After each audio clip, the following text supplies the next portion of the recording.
दोस्तों अभी तालिबानी सरकार ने अभी भारत सरकार से अपने देश के व्यवसायियों के लिए, रोगियों के लिए और छात्रों के लिए वीजा की मांग की है। और दोस्तों उसने ये मांग औपचारिक तौर पर की है। ऐसा नहीं दोस्तों कि मुंह से बोल दिया, हवा हवाई बोल दिया, ऐसा कुछ नहीं।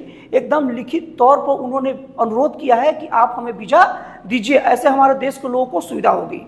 और दोस्तों ये अनुरोध अभी दुबई में जब अफगानिस्तान के कार्यकारी विदेश मंत्री आमिर खान और भारत के प्रतिनिधि मिले तो वहां उन्होंने ये लिखित अनुरोध किया। अब दोस्तों ये देखना है कि अफगानिस्तान की सरकार भारत सरकार से वीजा की मांग क्यों कर रही है। और दोस्तों साथ में ये भी देखना है कि भारत सरकार को वीजा देने में क्या क्या चुनौतियों का सामना करना पड़ सकता है। और दोस्तों साथ में ये भी देखेंगे कि भारत सरकार का अफगानिस्तान को वीजा देना कितना सकारात्मक प्रभाव रहता है या कितना नकारात्मक प्रभाव रहता है इसका। दोस्तों सबसे पहले हम लोग ये देख लेते हैं कि अफगानिस्तान भारत से वीजा क्यों मांग रहा है, क्योंकि उसका पड़ोसी देश पाकिस्तान भी है। दोस्तों आप लोगों को बता दूं कि अफगानिस्तान है वो पाकिस्तान का सबसे पहली बात, अगर रोगियों की बात हो जाए तो अफगानिस्तान ये बात जानता है कि पाकिस्तान किसी भी रूप में इलाज के लिए या बेहतर चिकित्सा सुविधा के लिए उपयुक्त नहीं है। और दोस्तों भारत उसके तुलना में बहुत उपयुक्त है और भारत में जो सुविधा भी है बहुत उच्च क्वालिटी का है। दोस्तों आप लोगों ने अक्सर सुना होगा कि पाकिस्तान से लोग इलाज कराने भारत आए हैं। दोस्तों अभी एक पाकिस्तान की पेशेंट को आप सुने होंगे, एक महिला है, उनके परिजन इलाज कराने चेन्नई आई थी। उन्होंने दोस्तों भारत सरकार को और भारत के लोगों का बहुत शुक्रिया अदा किया। लेकिन दोस्तों आप शायद ही कभी सुनेंगे कि कोई भारत का आदमी पाकिस्तान इलाज कराने जाएगा। तो सबसे पहली बात दोस्तों कि अफगानिस्तान के नज़र में भारत के पास एक दुरुस्त चिकित्सा की व्यवस्था है।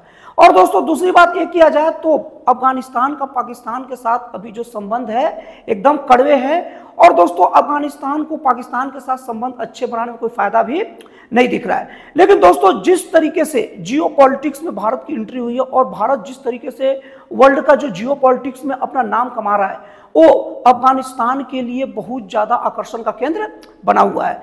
और दोस्तों भारत सरकार ने भी अफगानिस्तान का मदद के लिए बात की है और सभी सुविधाएं देने की बात की है।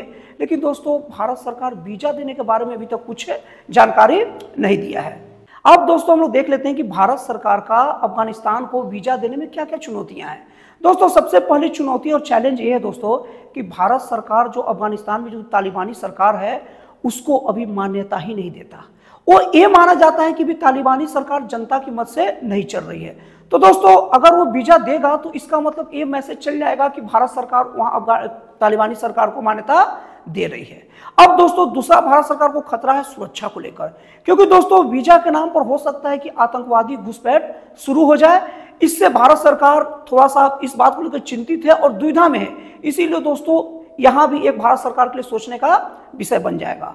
और दोस्तों तीसरी बात यह है कि अफगानिस्तान की राजधानी जो काबुल है ना, वहां पर भारत के वीजा चालू करने के लिए कोई दूतावास में ऐसा कोई व्यवस्था नहीं है। लेकिन दोस्तों अफगानिस्तान की तालिबान सरकार ने साफ साफ भारत सरकार को आश्वासन दिया, एकदम खुले तौर पर लिखित तौर पर जुबान देने की तरह, कि जितने भी लोग वीजा के द्वारा आपके देश में जाएंगे जाने से पहले एक एक की हम पूरी अच्छी तरीके से जांच करेंगे और लगभग अपनी गारंटी से ही भेजेंगे कि वो कुछ इस टाइप की घटनाएं ना करें। और दोस्तों इसके तहत जो अफगानिस्तान की राजधानी काबुल में भारत सरकार की जो दूतावास है वहां पर कर्मचारियों की संख्या को बढ़ाना होगा। और दोस्तों वैश्विक राजनीति जिसे जियो पॉलिटिक्स भी कहते हैं उसके आधार पर यह मैसेज भी विश्व में जाएगा कि भारत और अफगानिस्तान के संबंध अच्छे हो रहे हैं। लेकिन दोस्तों इसके लिए भारत सरकार को कूटनीतिज्ञ और सुरक्षात्मक दोनों चीजों पर बात करनी होगी।